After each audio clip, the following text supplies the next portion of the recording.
Sue Minahan. Welcome to Talk Cosmos, the show where Sue Rose Minahan and guests unveil astrology's ancient archetypes that continually build the collective experiences in our unconsciousness. Get ready to find your free will from your roots in the stars.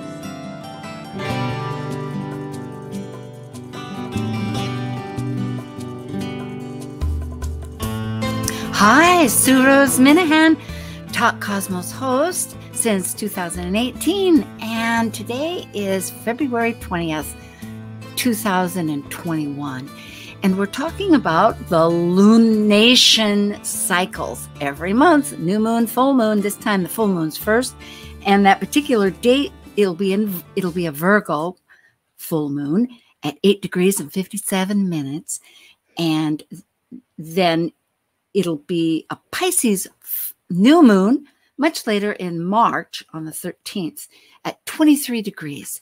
So we have lots to talk about, and now it's time for a Moonbeam Team. Relating to the sun and moon's energies, including the planets and the entire cosmos for the month's systematic 2-week intervals of the new moon and full moon, plus the annual 4 to 5 eclipses, this is your Moonbeam Team. I'm Sue Rose Minahan, host of Talk Cosmos, an evolutionary astrologer and consultant, plus a certified color energy coach. I explore creative expression as an artist, a musician, and write abundantly, stories to poetry. I love investigating mythology's language, philosophizing eternity, and I'm a perpetual student of life, seeing oneness of body, spirit of people, animals, and nature. I'm Elizabeth Liz Machette, certified astrologer, sacred healing counselor, tarotist, and numerologist, providing individual consultations, teaching and tutoring internationally, co-author of Gateways to Change, Keys to Navigating the Seas of Life, currently facilitating workshops in Marysville and Camino Island, Washington.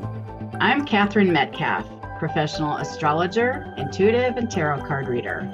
I am very blessed to live my passion by offering individual consultations and teaching classes at a local college and online. I love to talk and write about the planetary dances and how we fit into it. I have been lucky enough to be featured on NBC, Cosmopolitan Magazine, and Huffington Post. My goal is to educate, enlighten, and empower you. And I'm Sarah Stromley, a craniosacral therapist and founder of Brain Body Therapy in Kirkland, Washington. I'm an evolutionary astrologer that incorporates different forms of horary, location mapping, and medical astrology into my practice. I enjoy uncovering flower and mineral frequencies that also support the mind-body coherence that aid in the healing journey. And as Albert Einstein said, energy is never destroyed. Energy only changes. And so the chameleon of life goes on, yes, as we are changing. We always begin every panel session with a comment that each one of us makes, some synopsis of what the energies are about. And of course, it's moons. It always takes me a little off guard because I think, oh my gosh, that's what we're doing. And what am I thinking? It's not premeditated, I must say. But I will say that because it's an emotional process, I mean, the full moon is in Virgo, which involves Mercury with the moon, that it's really a matter of releasing the secrets from ourselves. Like, what are those? And to ourselves that we don't even know. So who would like to go next? Sarah? Can you hear me, Sarah? Yeah, I just had to unmute. So, there's just a lot of. I love how these moons are very strengthened by help to strengthen the emotional body and strengthen and open it up to receive new.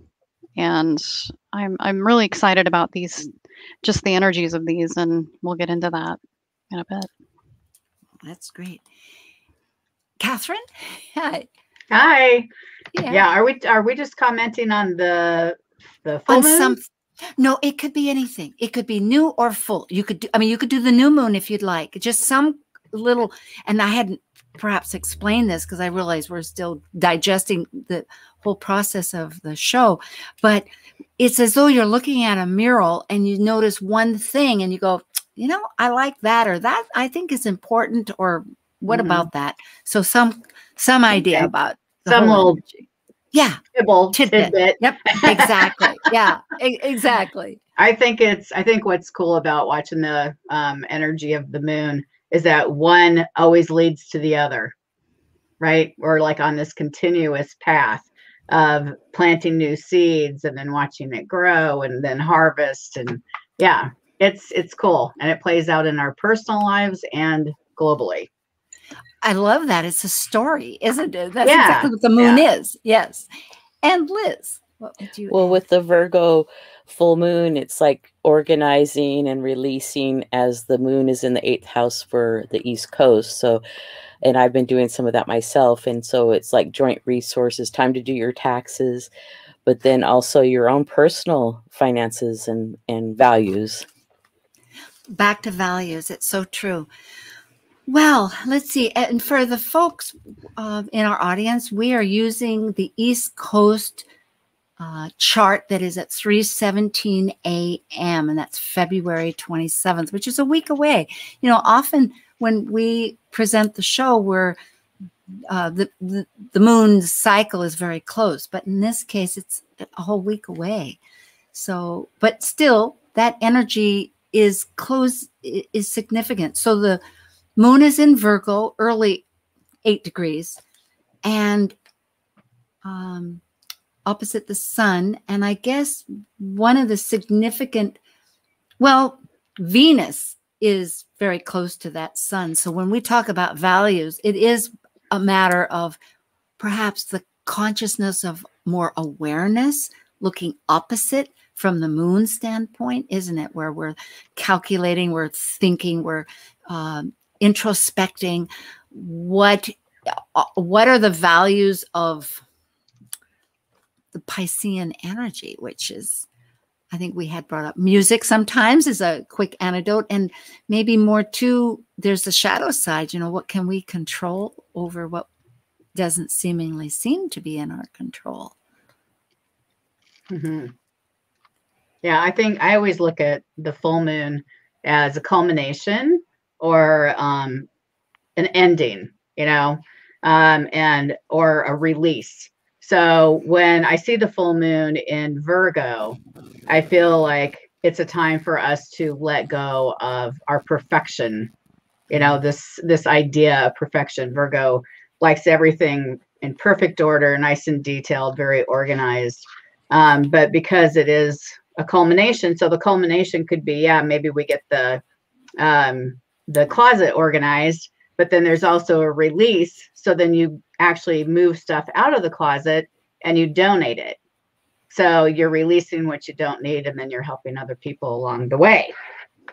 Well, that connects. Just today, I was surveying in our new space what could be eliminated. Yeah. And now sometimes it's not conscious. So I'm glad that you brought that up. It's like supports the need. It's like there's a function to this. I want to I think, and would you all agree that we're getting a little more willing to accept the unknown? Because if we get rid of something, we may not have anything to replace it, but we're ready. Do you think that's part of it, or in the chart? Well, lots of times releasing something makes room for something new. Right. Yeah. So if you're full, it's like there's no room for something new. Yeah. Mm-hmm. And sometimes we don't even have to be aware of what the new thing coming in is. It could be a project we're working on or anything. Exactly. And well, looking at this chart for the new moon, oh boy, you know, Mercury or the full moon. Go ahead. Are we starting with the full moon? The full moon. Sorry about this. I'm looking at it too much, not too close, not speaking out. But you know, Mercury is right between Jupiter and Saturn. And of course, those two are the rulers of the nodes. But Saturn's giving that definition, isn't it, to create new boundaries or new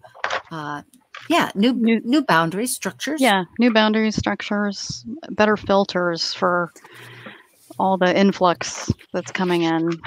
And yeah, I think it's just, this is a really powerful full moon in my opinion, just because it's got all this potential and capacity for balancing polarities and opposing beliefs. It helps just to strengthen that, because of that Mercury is just so strong where it's placed in Aquarius there, and it's pulling from it's fully integrated what Saturn wants, and it's got the full flavor of that, you know, the structure that it needs, and the determination, the fixed determination, and it's coming into that Jupiter to really expand on that, and it's part of that Yod configuration. So it's and explain a little bit about the Yod, because that's something that maybe a lot of people don't really focus on, but it is where you have a sextile, I mean, connecting energies that are also related to one that isn't understanding the same kind of parameters or but if you look broadly enough, there is thought that it can connect, but it's a juggle. Sometimes you can't do all three at once. So it's really a very flexible situation. It needs to be flexible. And I think why they call it the God's finger, right? Yep. Yes. Finger of God, Yeah. is because in order to really obtain the full capacity of it, you need to elevate to the highest alignment to really see the full potential. Yeah, and Mercury is the mediator, and it's imbued with all that, you know, the polarity of that Saturn and Mars, and it's being recognized by of the healing wisdom of Chiron there. So it's, and when it aspects to stimulate that Virgo moon, it really makes it so it's able to articulate. I think Virgo's brilliant at being a scribe for articulating what is needed and required. So it discerns. Yeah. So even though, I can. So there's. I'm sorry. I hope that was okay, because yes, I was confirming that it is a hopeful. Even though we were saying it, you have to juggle it. That with Saturn's structure and the need to express and the need to be innovative through perhaps some trauma and crisis. For instance, Texas is having, well, the entire United States has been swept, I mean, on a collective scale, and these are collective signs. You know, one considers Aquarius is the larger social order, that people are experiencing some real difficulty. So the idea is how to restructure and coordinate. Well, Saturn can be about maturity, so dealing with things in a mature way of what our wounds have been, and perhaps any work people do now will have great results. Yeah, I think there's a real healing factor with the Yod, with the finger of God, you know, with the Saturn and Jupiter coming together, being able to communicate what they're going through, you know, to articulate what their wound is, right? And then being able to get a healing from that. I think there's potential for healing with this. Yeah. I love it. Well, and then in the chart, Saturn is the leader right now because all the planets are answering, because Saturn is the final dispositor of everything in the chart. So, so it's leading a new role. I think Sarah brought that idea to me. We did a little talk yesterday on Now Chat, and it was that the new role. So yes, it has a new capacity because it's the final voice. Yes. We could say as a dispositor. So it's like he's the leader right now, and he gets the last say, so to speak. And healing. I love that. We could go all night about this. I think when it comes to Virgo, it does rule the 6th house naturally in that health. Yes. So important. You know, we had talked earlier too about how this full moon started with the new moon in Virgo, right? September 17th of 2020. And that's when they just started working on the COVID vaccinations. And now that we're at the full moon, you know, now we've got, now there actually is a vaccine that is actually being put into the arms of people, you know, to help with to get that herd immunity thing going. So, yeah, so we've seen that from beginning to culmination, which is cool to see. Yes, it's nice to see things that are put into action bear results. And really that follows through with one of the emphasis that we're pulling in more and more with this panel is reflecting on past cycles of the moon, which in this case, I think, Liz, you've been calling is the lunar gestation cycle. So thank you. That's really important. I mean, it brings it right to home. If we're talking about healing, what's the big picture? Sarah, what are you thinking? I know you're thinking something there. Oh, sorry. I'm so, but I was also looking at this Venus, you know, Venus is in opposition to this Virgo full moon. And, you know, Venus is the idealist, but she's very powerful in Pisces. She's just so ethereal and effervescent there.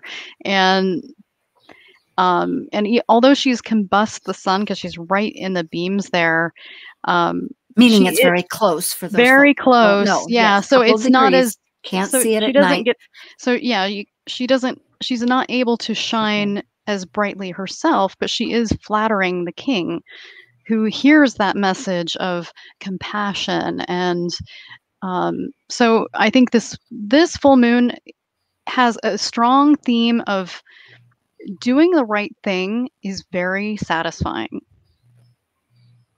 Just finding the right thing to do and following the right path has a very satisfying feeling, more satisfaction than usual. Must have results. It must have there's some tangible results. Yes. Now, Liz, and you were going to jump in and do you remember what you were going to talk about with the last comment? Well, I'm going to just comment on what Sarah said, that, you know, the moon and Venus are the female planets, if you want to call them that. And so they're in opposition to each other, but Virgo and Pisces. So it's like, you know, like if you say that you want to organize something, but have compassion with yourself or compassion with the project. It's like, you know, don't push yourself to exhaustion. It's like maybe the project needs to take longer. So it's like have compassion for the project and yourself. And then that's good advice. Yes, what Katherine was saying. Healing. You're right. And then this full moon is the midpoint of the eclipse that we had November 30th at 8 degrees of Gemini. And then the next eclipse will be May 26, 21 at 5 Sag, Aquarius. So it's like we're kind of at that midway point.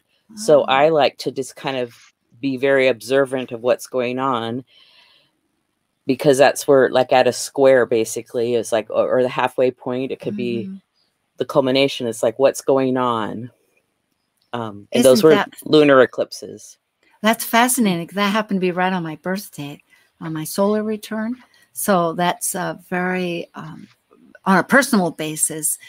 And remembering, too, that we're talking about mutable, so we can remember as an audience, the fact is that the nodes are in mutable, Gemini, Sag, and right now we're talking about full moon. So that would be a way to look at it. So the healing. So it must get back down to what Katherine was saying, too, as a focus. Just remember here, of what are we going to heal that started last summer, and for fruition, we might say, for 3 months from now, or for Sag, yeah, in June, when the June, when the next one happens. 26th will be the next lunar eclipse. So it's like what, was put into action at that lunar eclipse, how's that all coming about? I'll bring up a point that was brought up during our little pre-chat, and that was, I think Katherine mentioned it, where this assigns very much to what the compassion that Sarah's talking about, and everybody's talk as a focus, and that is that this Virgo moon opposite the Pisces sun of compassion, let's say, it's learning to integrate for the spiritual in our everyday life.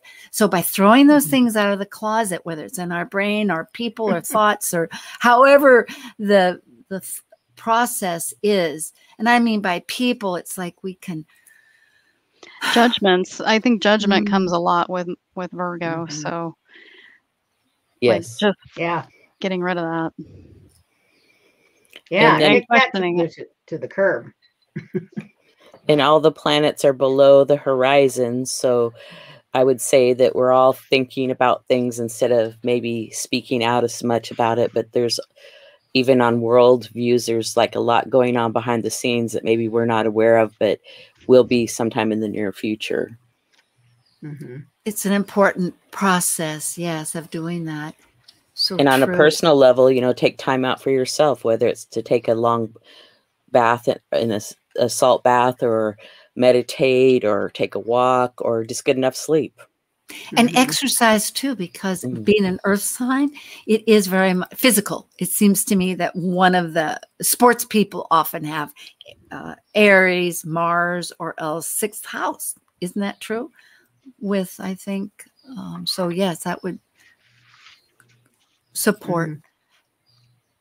Because for some reason, if some people, yoga or exercise might be good, but I mean, just getting out and really physically being active. Can I mention the Sabian symbols? Oh, for please. This yeah. Yes, please. Yeah. So because this is so close to 9 degrees, it's 8 degrees, 57 minutes. So I just jumped up the Sabian symbol to 10 degrees Virgo. So, and that's 2 heads looking out beyond the shadows. So, and that can symbolize 2 groups of people having different perspectives. Hello, Democrats and Republicans.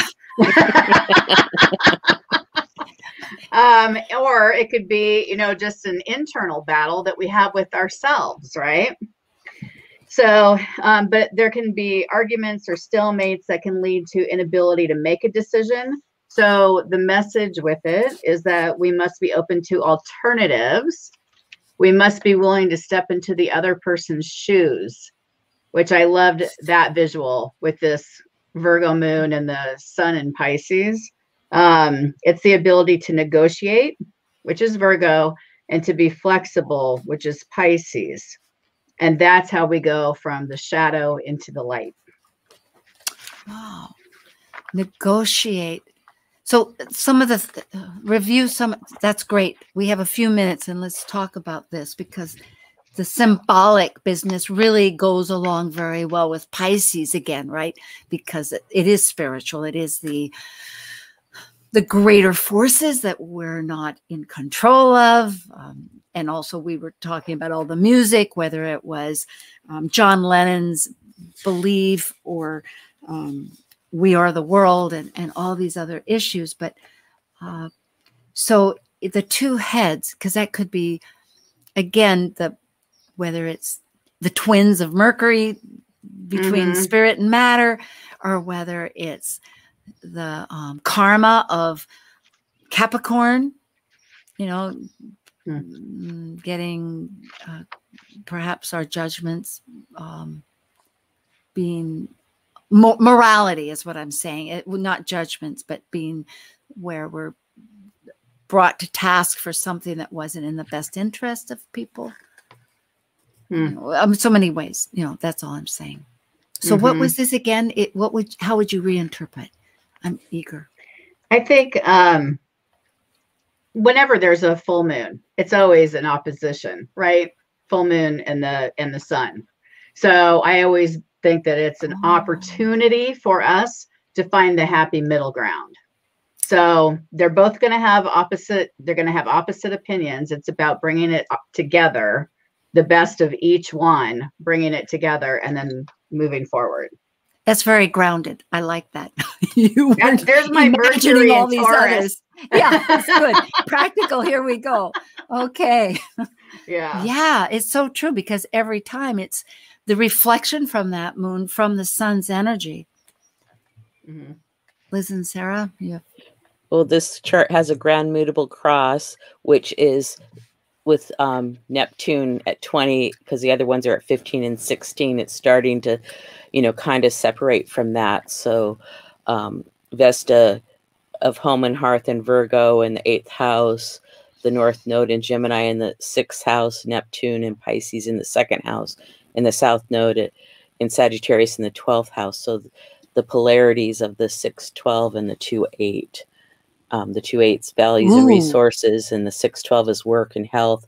And, maybe we won't have to stay at home as much, the pandemic, the vaccinations, isolation. It's all kind of what we've been in, but it's like kind of starting to separate now. Yes, and the necessity, though, to focus on our routine day life. Yes. How do we, and our neighborhoods, our close group. Okay, this is the Moonbeam Team on February 20th, and I'm with Liz Mouchette, Katherine Metcalf, and Sarah Stromley, and I'm Sue Rose Minahan. We'll be right back. Thanks for listening.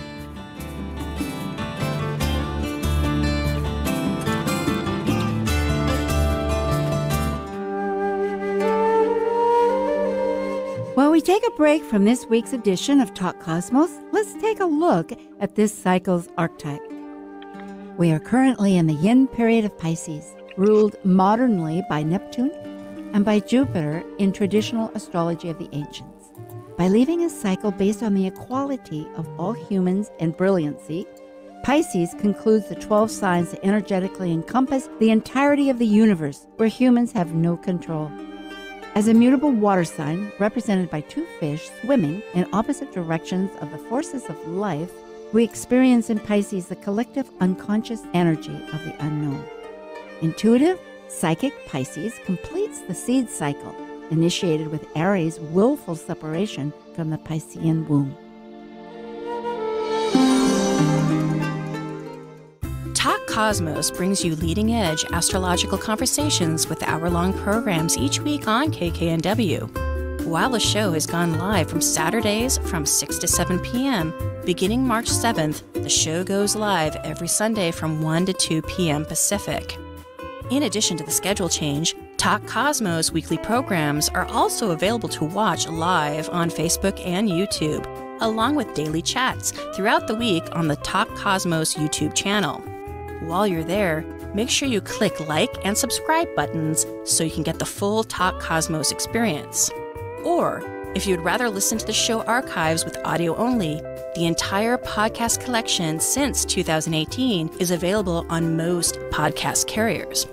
So, grab your coffee, tea, or kombucha and enjoy the show. Greetings. This is Susanna Lobier, licensed acupuncturist, and you're listening to Talk Cosmos on Alternative Talk, 1150 a.m., where we unveil astrology's ancient archetypes that continually build the collective experiences in our unconsciousness. Walking your talk? Take us with you. The KKNW app makes streaming our programming easy on your phone or tablet. Hello again. We're back, and we were just talking about the Virgo full moon on the 27th of February, which is still a week away, unless you're listening to it, and we are going to continue with the Pisces New Moon, which is on March 13th, 2021, and that in New York or the East Coast, anywhere, Eastern Time, is going to be at 5:21 a.m. And we're choosing, it's like, where do you choose the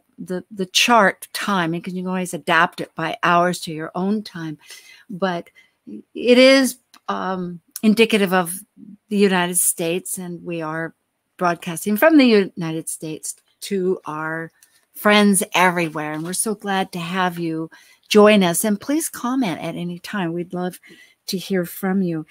And, you know, I am thinking of the idea that moons are stories. We brought that up earlier. Katherine was mentioning it. And it's our emotions of our stories of our emotions, the stories of our events. How do we piece things together? And interestingly, just looking at this chart, the last one that was mentioned, Liz was mentioning, and I don't need to say who mentioned these things, but I'm trying to bring credit to where credit's due, I guess, or something, or involve all of us. But it was below the horizon, meaning it was on a personal basis. There's these focuses of looking at astrology. Well, when you look at this chart from the East Coast, it's on the eastern side. Astrology, the chart has its directions. Very, very important in astrology, because the actual horizon and the meridian have the 4 directions, which is a ancient metaphysical healing structure with many indigenous thought. So back to this chart, it's all on the eastern side, which really means that all that deep thinking are not just thinking, but feeling. And we can elaborate if people feel like it, but the involvement of what's going on for me, personal, in the center of oneself, is now being exhibited as a self energy moving out into the world. And it's Pisces, 23 degrees. So back to the idea that it's full of compassion and a love boat, huh? Is it? Mm-hmm.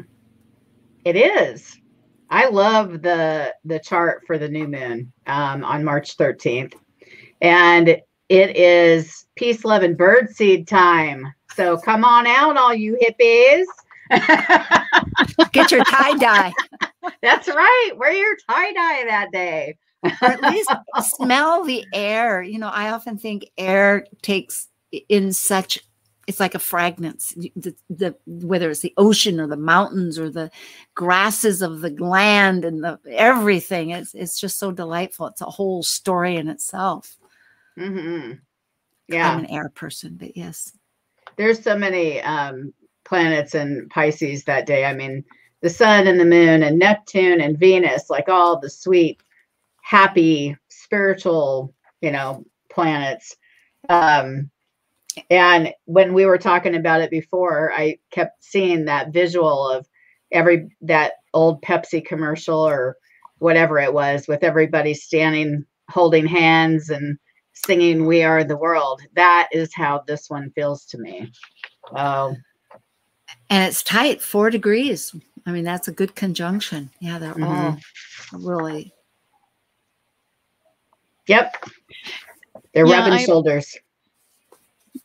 Yeah, I like to emphasize that it's on a Saturday too. But it's just super, I agree with you entirely. It's just a supercharged moon with creative and visionary, spiritually connected, with all these conjunctions to the compassionate sun, the exalted Venus, and the dream catcher planet of Neptune, all clustered together, and peace, love, and happiness. Kumbaya. But the power of Pluto is in a sextile, and it's appreciating and it's lending to all of this a friendly support for this moon to really reach for, and a helping hand to reach for what you're wanting. And Mercury is the midpoint between these two. It's the bridge, and it's especially brilliant at this degree of Aquarius and exalted. So I just think it's perfect for connecting to the translation of the higher vision, the planning process, and aiding and moving and connecting with needed resources.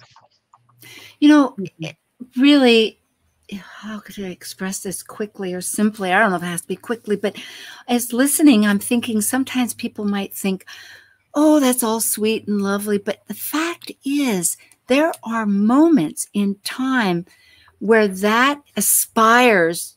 We talk because we're talking energy and we're talking a reflection of the cosmos that's offering an opportunity, and to really take stock that a new moon, of course, there's philosophy. I mean, both, as we had said, releasing with the full moon in order to make space for the new moon, with the new moon to make those it's an opportunity to ascribe to one's highest dreams and capacities. A dream catcher, boy, that really stood out for me.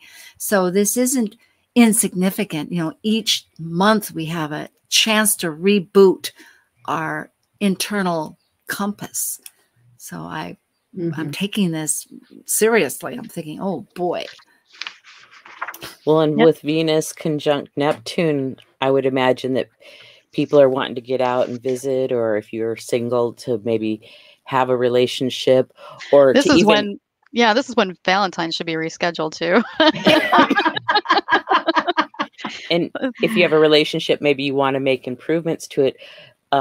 This new moon, it's like you can kind of imagine it, and I would say write it down, Mercury, or say it out loud, or find a song that represents it, or some pictures, and manifest it. Mm-hmm. Sing a song. You know, I mean, really, do we sing enough? I think. Yeah. In fact, that was one of the hardships with COVID, was to realize that choirs, you know, because you expel, and by singing, of course, forces it out. Somehow I think bands have managed, but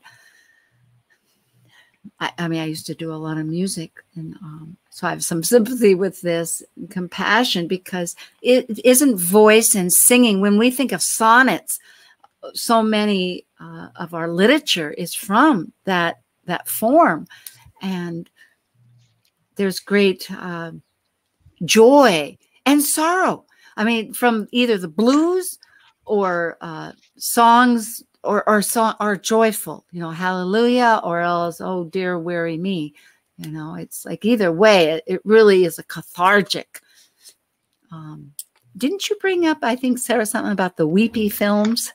Thinking about cathartic. Oh, yeah. What was that comment? Yeah, it's just a great time to do those really heartfelt Disney or other Hallmark themed, you know, romantic or heartbreaking movies, and just have a good cry. You know, it's just very, there's actually enzymes that are released from the liver that help detoxify your body when you cry. And it just, sometimes we just need to get it out. And sometimes a good movie will help with that. And yeah.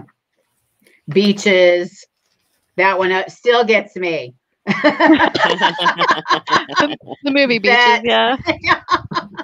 Oh, you know, and I think this, go ahead. No. This new moon does not go void, of course, until 6 hours after when what Sarah had said about Pluto sextiling the sun and moon. So it won't go. So you have 6 hours to work on it, on your manifestation and your desires. That's positive. And the idea of Pluto helping in support really does give the full spectrum that transformation is for our better good. And to get that kind of support without a harsh lesson or signature or sign, because really it is becoming sensitive. Why do we do this? We do this so that we can understand that the confirmation that some of our feelings, like me wanting to get rid of my stuff, yes, it's time to let the new in. And so I think, and Pluto's in that 11th house, so it's your groups and friends, and the new moon's in the first house, so that can help you. And the first house is about self. So ask your group, your friends and groups, or how you're networking to help you or assist you or agree with you. That's beautiful, because it can be very simple. Yeah, that's a really good message. That Pluto gives us the ability. I mean, you can get, there's a healing aspect with that, again, you know, with being vulnerable with all that Pisces energy, putting yourself out there. like on Facebook, you know, I'm seeing more and more of that, of people going through stuff and they're putting out there what they're going through. And then their groups are coming in with that Pluto energy going, hey, it's okay. We've got your back. We believe in you, you know, that kind of thing. So yeah, it's more of that. The power of love and kindness can transform us. Yeah. Yes. I was also going to add that it's really good to start up even now with the practice of telling the subconscious to remember your dreams as you lay down to sleep, and then write them down as soon as you wake up in the morning. So they just don't evaporate before, you know, they just kind of evaporate in the ether if you don't really make that, send your subconscious that message. I am going to remember my dreams. Poke, poke. And I'm going to double down on Liz's suggestion to plant intentions, because this is a really, really good time to do that. About dreams, because I've loved dreams since day one, and some of them are my best friends. I remember them all. I mean, not all, but these, I have a whole handful of precious ones. And so I've looked at different you know, books and whatnot about it. And one idea is, there's two ideas. One of them, well, one idea I say, and that is to look at your hands at night. You look at your hands like this and you imprint them. And then when it's a process, because actually drawing, as we've all probably written our dreams down, it becomes a stronger muscle. You know, you do have that reflex and memory if you scribble it, or get a method. Some people talk into a microphone, you know, unless you, that can help. Scrawling. Yeah. So anyway, that makes it lucid. There is that idea. And the other one I was wondering about, Emoto, you know, the scientist, Emoto, the Japanese scientist. The water guy. Yes, the water guy. And now I may be getting all this mixed up in my brain here as far as correct association. I apologize.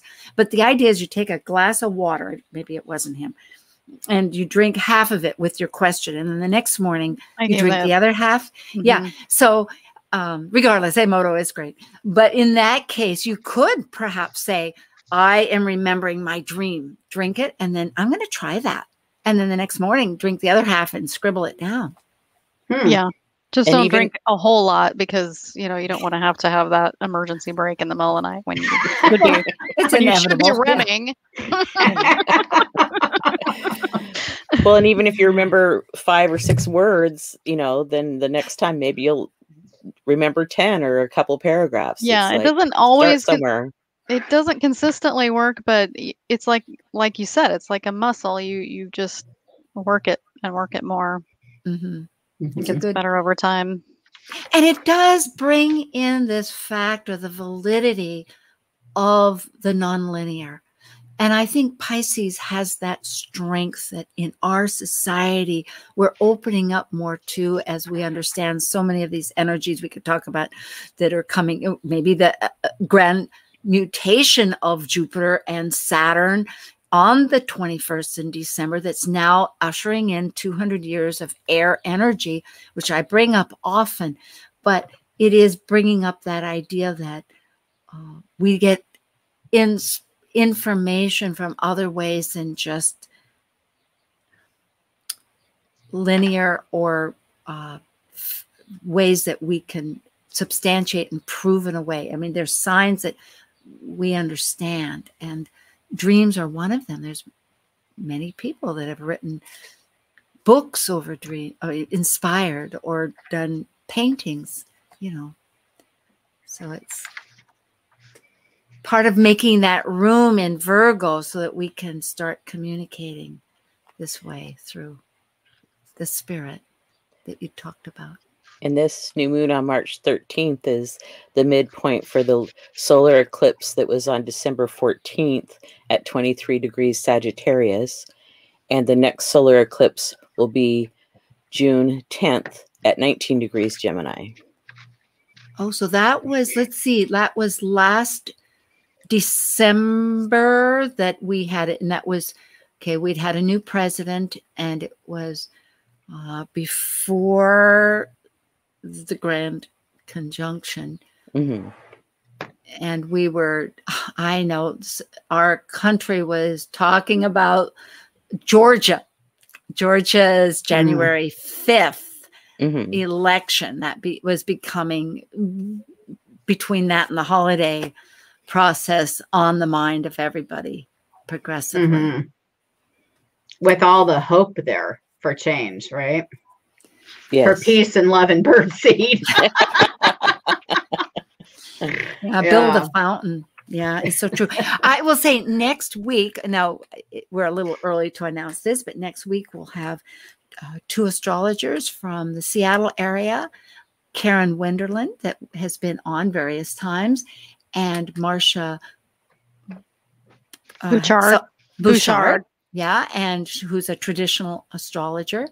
And we're going to be talking very insightful ideas about communication. So it'll be exciting. Was Wendy Wyra? No, no. I don't Okay. know. I think we're okay. Okay. At any rate, yeah, it'll be a smaller group. It won't be 4. So at any rate, and do subscribe to YouTube. Talk Cosmos is on YouTube.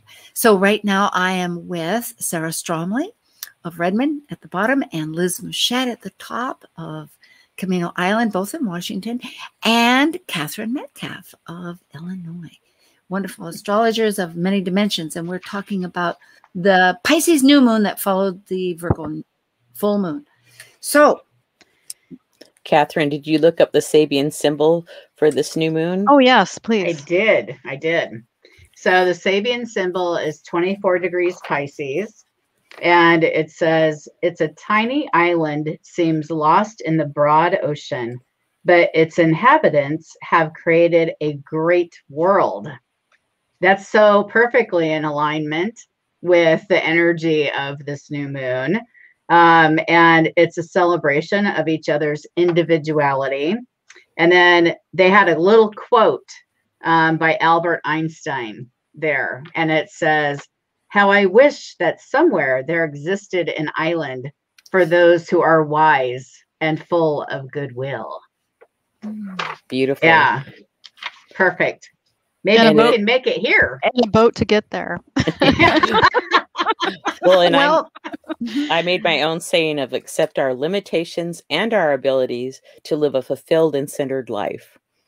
Beautiful. Yes. And doesn't that say it? Because, yes, it does. That is. Can you say that again, Liz?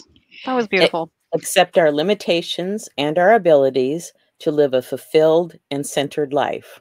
Nice. And dream beyond, and dream. Dream big. Dream big. Dream big. Yeah.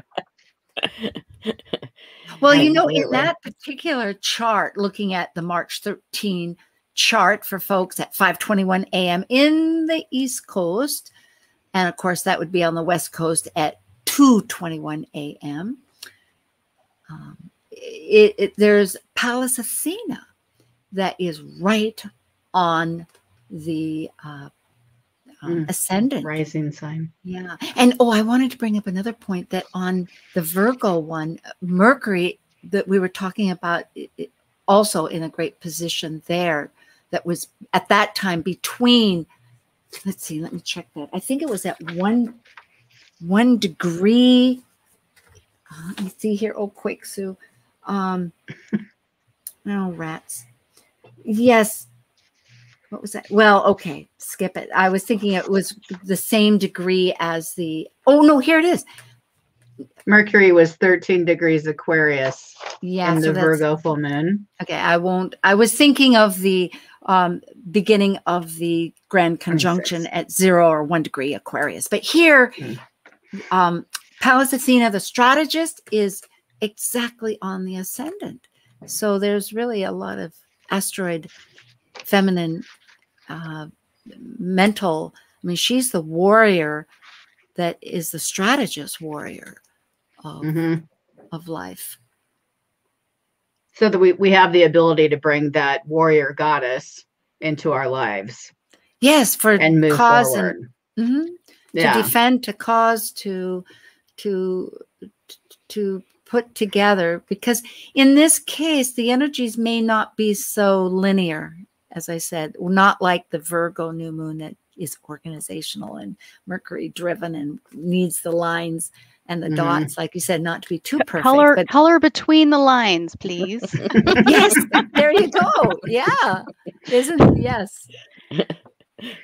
I don't know if we have time to talk about this, but I know, Liz, you had talked about the metonic lunar eclipses, right, that are related to this? I was talking about the gestational phases, the lunar gestational phases.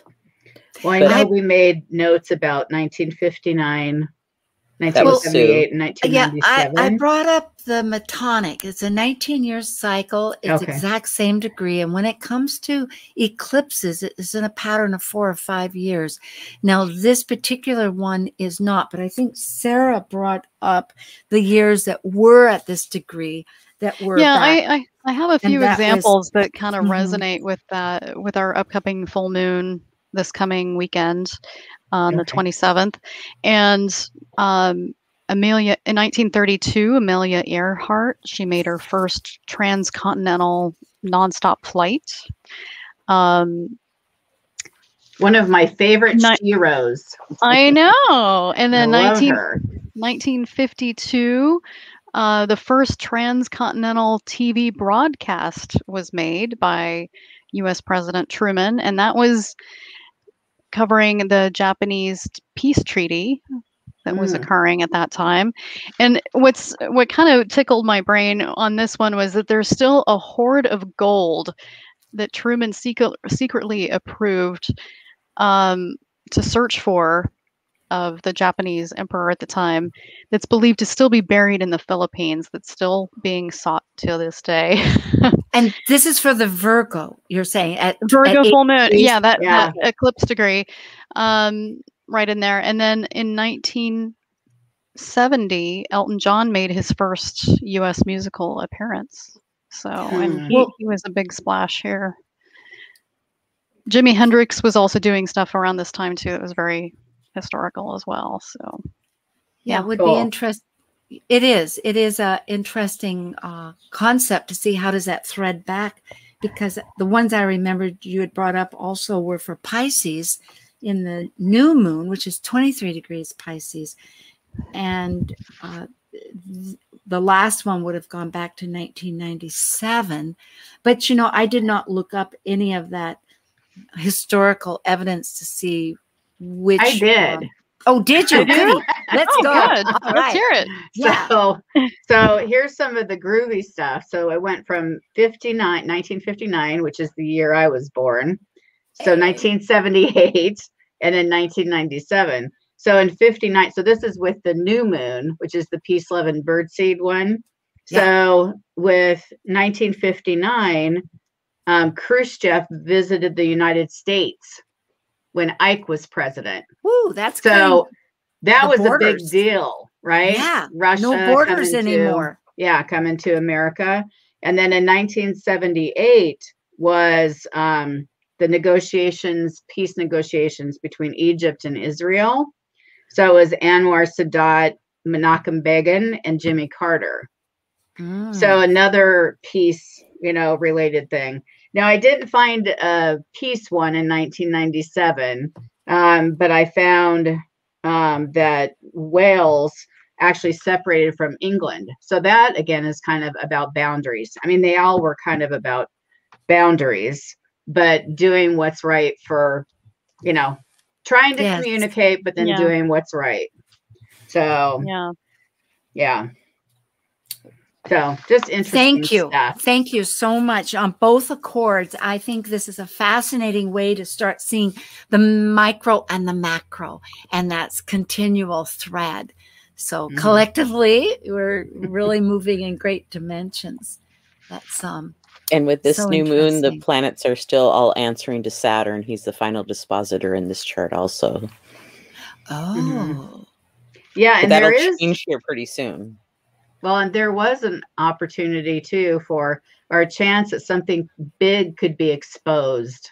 That was a secret because we had Mercury and Jupiter conjunct in the 12th house. They are. Now we have a minute left. And so from that standpoint, we have lots of love and flowers happening. But the fact is that it really gets down to us centering in ourself. If we can get that daily routine of the Virgo energy to open up the spaces and declutter what in a healing process, so we can open and connect with our spiritual energies, which we all are. It's part of our heritage, despite the religions or anything else. It's a endowed fact. So, and get some structure, right? Mm-hmm. Thank you. Thank you all. This is the Moonbeam Team. Yes, and that's again Liz, Sarah, and Katherine, and myself, Sue. So subscribe, and we will be back. Well, we'll be back in the 4th season. It's happening. We're going to go to Sundays. Okay, I got to hang up.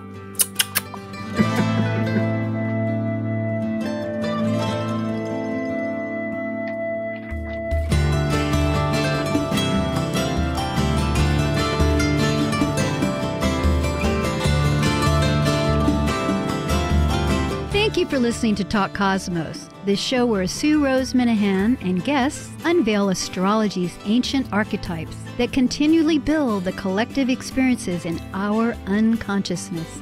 Be sure to tune in next Saturday at 6 p.m. to continue finding your roots in the stars. The views expressed on this program are those of the host,